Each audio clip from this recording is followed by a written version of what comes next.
let's talk for a second about the difference between watercolor versus traditional gouache versus acrylic gouache. This is watercolor. This is Winsor & Newton sap green. I use it all the time. I'm shocked that I do not have sap green in traditional gouache, but I don't. Moss green is the closest I have for this comparison video.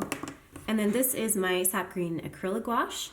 So let's talk a little bit about the differences. Watercolor is a very transparent medium. I'm just putting a tiny bit of these out. Gouache is very opaque and hard to see through. It's very solid. And then acrylic gouache, I'm gonna put this at the end because... How can I help? No thanks, Siri. Okay. Note to self, turn off Siri when filming videos next time. Okay, well, acrylic gouache will dry really fast, and I'm gonna show you what I use to help out with that in a minute. But first we're gonna test these out so you can see what I mean by transparent, opaque, and acrylic. So here is our watercolor. Beautiful, washy, nice and fun and transparent. Okay, now it's this one. Next is our gouache, and I might have added too much water to this, but it's a much more solid color. It's more opaque. It's not necessarily thick, it's just a more solid color of paint. And you can get lots of pretty cool dry brush things with gouache as well. And then acrylic gouache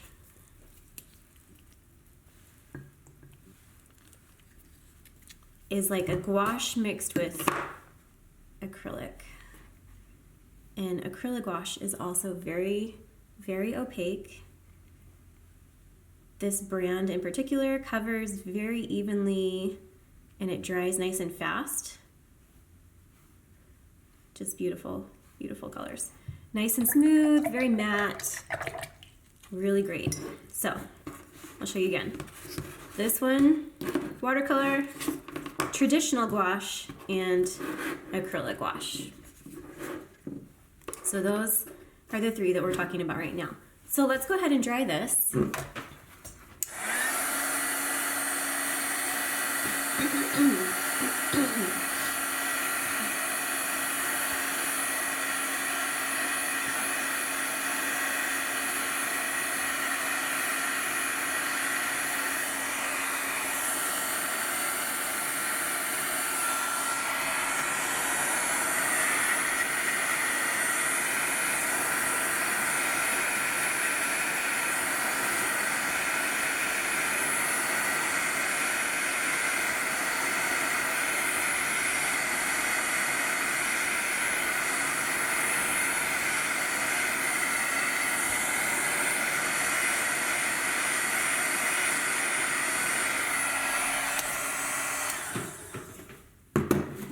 Okay, so you can see that these are still washy. You can add water to them to make them less opaque, but what I want to show you right now is how the difference between acrylic gouache and traditional.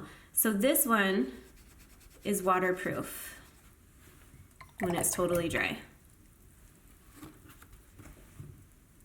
Traditional gouache is not. So you can actually come back through and make changes on things if you're working with traditional gouache. Now I'm gonna make sure this is dry all the way. If it's not dry all the way, it won't work. You can still lift a little bit, but see how this one, I could paint on top and it's gonna stay. So if you wanna do something that has a solid colored background and paint in gouache so it's flat and matte, do acrylic gouache as your first layer. And then if you want to be able to make changes, use this one. But this one doesn't layer quite as well as using some of these in the background colors. I hope that makes sense. I hope that was helpful. This is my favorite budget-friendly watercolor paper. It has 30 sheets. They're 140-pound cold press. Cold press means that it has a little bit of texture on the surface of the paper. It's not perfectly flat and smooth. This one's easy to find, almost any store has it, so that's a win. That is what these small squares that I use, I just quarter them up and keep them on my desk when I need a piece of scratch watercolor paper. That's what I grab. I love the Hanamule brand. This is their Harmony watercolor paper. This is what I use in my painter's classes. Love, love, love this paper. This is a great cold press. It's also 140 pound. It holds the water really well. It lets you make changes. Not everything, but you can do lots of great stuff with this paper.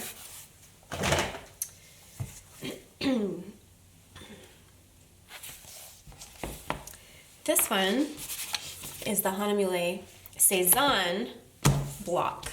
So what a block means is that it is glued on the edges here, and I love this paper. Also, a block is a little more expensive, but it keeps your paper perfectly flat.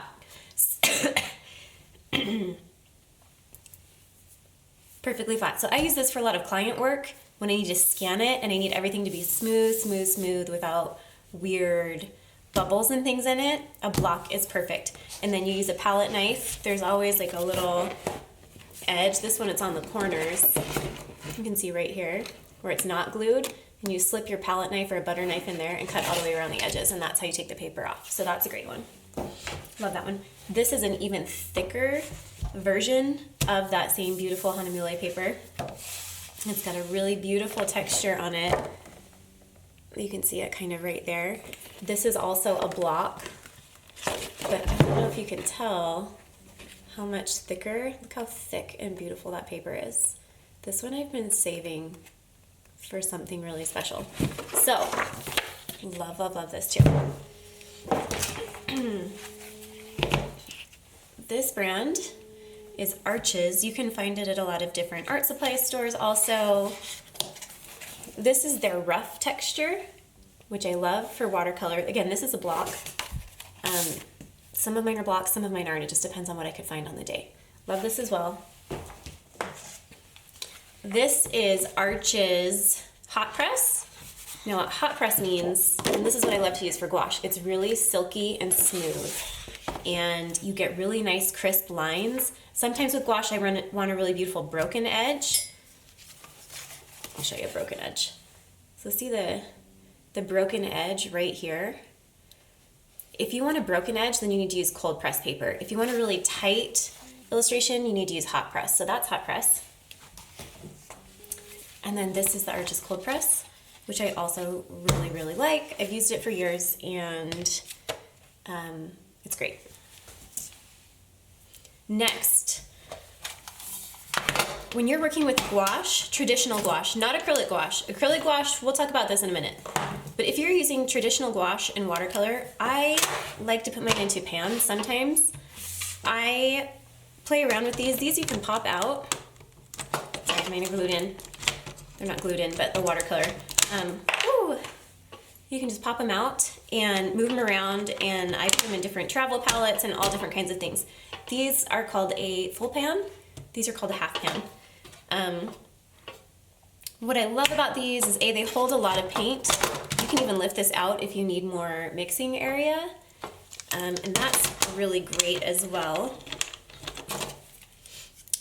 So this is my watercolor palette, and you can tell it's a watercolor palette because the colors are really dark looking. Gouache has kind of chalk mixed into it. So see how these ones are much chalkier looking than those? They're both beautiful, beautiful colors, but my gouache palette I feel like is a little bit prettier. And since these are both re-wettable, you can just leave the paint and let it dry on the sides and use it again later. So just something to think about. The other thing I've been doing recently is mixing my own custom colors. So these are just custom colors that I found I was mixing a lot of the time. I just buy extra half pans, mix my custom color, and stick them in there. I do the same thing with my watercolors. This is a custom color that I mix all the time, and it's a secret. So let's talk about acrylic paint for a second. These are the acrylics I currently own. I really like this brand if you're looking for a budget-friendly brand. They are not artist, professional grade acrylics, but I love the wide color ranges that they have available.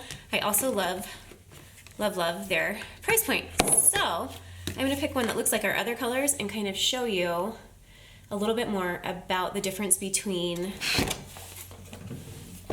acrylic gouache versus acrylic. So basically we have gouache, acrylic gouache, and then acrylic paint. So let's take a look at that, shall we? Now we have our watercolor, our gouache, and our acrylic gouache. I'm just gonna add a little bit. And I haven't shaken these up in a while, so we're gonna give them a really good shake because they do tend to settle. I keep them, store them upside down because I like to see exactly what color they truly are. And then we'll just give that a little squirt.